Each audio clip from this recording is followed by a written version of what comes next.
nicely. We'll do it for one. As I do my heading of the ball and my leg goes up, let's aim for a straight leg because it's easier to catch. I want him to catch it because this helps our training it without feeling I'm going to fall off. So we're going to catch it there.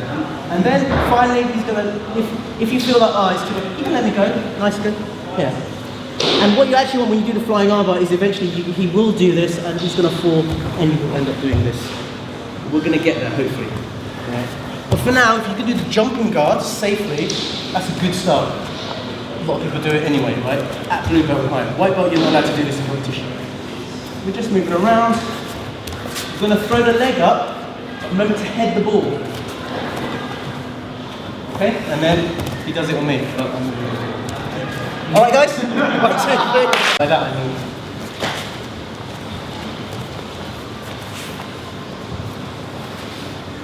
Good. Let's go back to basics of standing for this one, right? Collar and sleeve is your basic. I'm going to break his posture here, gripping around the elbow. Okay, I'm sure you've heard Wayne moan at you many times, grip around here and not here. Because you're not going to get an armbar from here. But you will if you try the other, because his instinct is to withdraw his arm. Whatever version of the attacking armbar I get, as soon as he feels my legs starting, he brings his elbow out. Whereas if you're gripping here, he brings his elbow out, it's harder. So we want to make sure we maintain it. Here's like the safe way. Alright. So what we're going to do is we're going to step this way, foot on the hip, and then I just pull guard like this, but then I spin back I spin back round again and launch myself up. I still have control of his elbow grip, you can't see it, but I've got control, and I've got control of his collar because I want to keep his posture low. I bring the head over here. Now, you could try to get the armbar from here.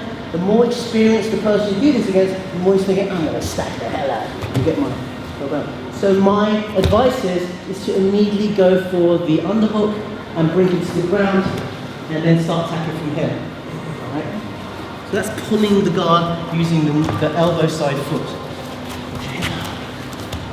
Out, back in again, hook over, immediately break his posture down and then start attacking again. Rather than trying to get up from this weird position here. That's like the simplified beginner's version of the pulling guard to armbar. The trick is, again, I'm going to repeat this because you're going to do this slightly different. Because when I pull guard here, I'm going away from him and then into him again. See how it works. So that's a difficult bit. That's the bit you need to kind of train your body to swing. If you stand up, give me your arm. I'm ending up first here, transverse to him. There's no armbar from here, albeit there is might be a flying armbar but I'm using his leg to go back round here, so I end up 90 degrees to him. Subsequent version of this, you'll go straight to the 90 degrees and tackle the arm. Yes? You throw your hips up? Yes, of course. Oh, yeah, good question. If I go here, I'm kind of doing both. So as I go underneath, I'm already launching up. You'd be lucky to get an armbar from here. Some people do. But I'm using this mainly to bring his head here, there. So yes, bring the hips up as you switch to angle change number 2. Okay, 1, 2, 3. Yes. I'm going to do a little bit of Wayne style judo and drag this from here. Okay. And then as soon as I do that, I'm going to launch this foot, but I'm not jumping guard square on. Okay. I'm going to use this as a placeholder. And when I use this foot as a placeholder there, this allows me to pivot here. You see how 90 degrees I am? So that's the idea. Here's the whole thing. Because of the swiftness of the angle change, I mean, you felt that you had no chance but to go there. And then again, I recommend you finish the armbar from this position rather than from the stacked position, just to give it a higher percentage of success. As you get better at it, and again, I train people in Mill Hill who like doing the armbars mid-flight, as it were, and they're very good at catching it while you're falling down. But I think in the beginning, as you get better, start from completing the whole move and then finishing the armbar. And someday I'll go through back to basics how to do the armbar, because I think we all forget the little details. But for now, this position is good. Do this again, break it down. I want a little bit of, what Caroline was saying, that push-pull. And far be it from me to teach any judo, right? But at least I know this. I can't just jump in like that. I need to give something to think. As soon as that leg comes forward, I know his hip is closer, which means I don't have to work so hard at this bit. Whereas if his hip was far away, and I try, look, I can't even get the language. He's so far away. So that's your trigger with his hair. And I want my ear, in theory you want your ear touching your shin, see? So you know you're 90 degrees and you're just, you should be able to do it blindfold. Yeah.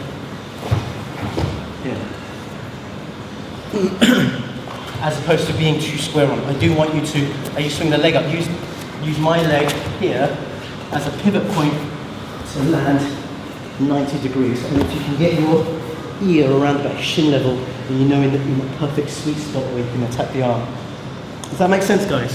So we've eliminated the need to put any foot on the hip, and we've eliminated the need to do 2 angle changes. It's just 1 angle change. Yeah? 1, 2, 3, let's go. Change, all right?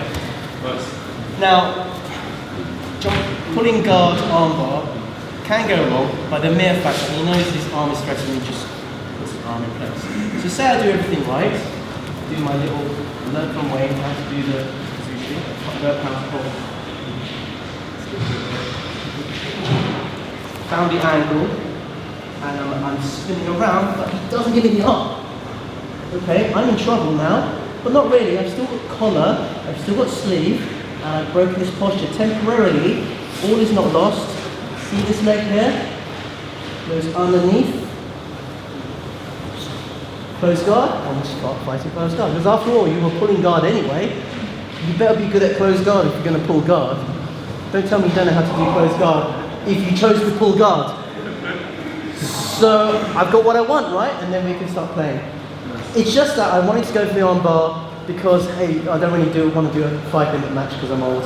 If I can do it in the first 30 seconds, it's fine. But, all is not lost. But if you go for the all broke on the flying armbar or the pulling guard armbar and it fails and he, as a result, passes, that was a bad strategic decision on your part. So you should always have this plan B.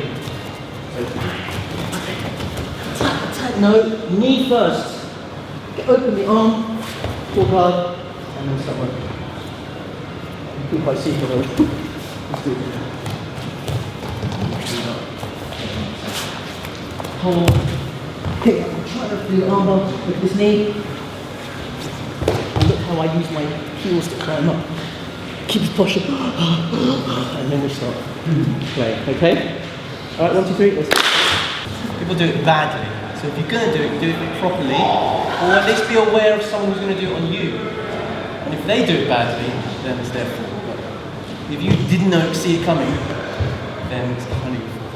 Right. So let me give you a pop quiz, alright? So judo stance, stiff arm. And when's a good time to do the flying arm? Like this, or jiu-jitsu stance, hips back, stiff arm? When's a good time to do that? Any ideas? Alright, let me give you a clue. I'm using closed guard. And I've done everything by the book. Look at Wayne's posture. Okay, now Wayne's doing everything by the defending. Look at Wayne's posture. I can't. Give me the arm. So the clue is how you do it on the floor as to what the trigger is for standing up. Wayne's in good upright stance, which is perfectly valid. You think, well, I'll just take his legs. If I try and do the flying armbar with his posture up, and I think, oh, that arm is begging to be attacked. See, I'm not even anywhere near getting him, right? Because his hips are pushing me. As we're playing, and I noticed that he's kind of leaving his arm out, but his posture is already ready for me. Just take me away. Look, he's ready for me to take this armbar, right? That's your trigger. You're thinking, well, okay, maybe I'll go for it. The same thing has to apply. I really need that leading leg. So maybe okay? And I'm going to, as I jump, your partner can help you by catching. But as I jump, this is a tricky bit because you don't have the floor to help you pivot. You have to pivot in each air. And then the momentum is going to take you to the ground. And look at my head. I'm not landing on my neck or the top of my head because I followed the principles ear to shin, right? And I'm trying to do the armbar as if I was doing it from closed guard, which means it's a very hunched position. So if it all goes wrong and he collapsed on me, I'm just going to slam on the back, not on my neck. Also, I'm clinging quite hard here. And then because of the speed of it, you're going to get this anyway, so you might as well get used to finishing from there. So, this is your trigger point. As I that's why I don't let him do it on me. Jeez, right. Remember how we did it the previous one, which is the safe version when I fall onto the ground? I'm doing the same thing, but I have to get high. Remember the head goes first? Head, as if I'm heading, leg goes up, but this is, we're going to reach up high as we can, and you're going to use this to pivot my head that way. That's the hard thing. So it's like 3 things at once. There, you can kind of go on his own. Bro shape, knee squeeze, hips up, armbar. Who fancies doing that? You want to have a go? Did you say this? No. As I say, it's optional. If you're not going to do that one, just do the previous one. Partners, if you feel capable of helping, when that very first, when you've got that leading leg, as I launch up, he just catches it, which helps decelerate you as you go down. In reality, obviously, you don't want people flying armbar and you're not helping them at all in the competition. But this is how we help us just strength. Alright, I've tried to break it down as safely and best I can. Catching leg does help decelerate, so it's not so scary. Most importantly, don't throw your head back. Because that's how, the first thing to hit the ground is your head and you're going to snap your neck. You throw your head up and the leg goes up. Just like pulling go, jumping go. Want to try that, guys? Please be safe. 1, 2, 3.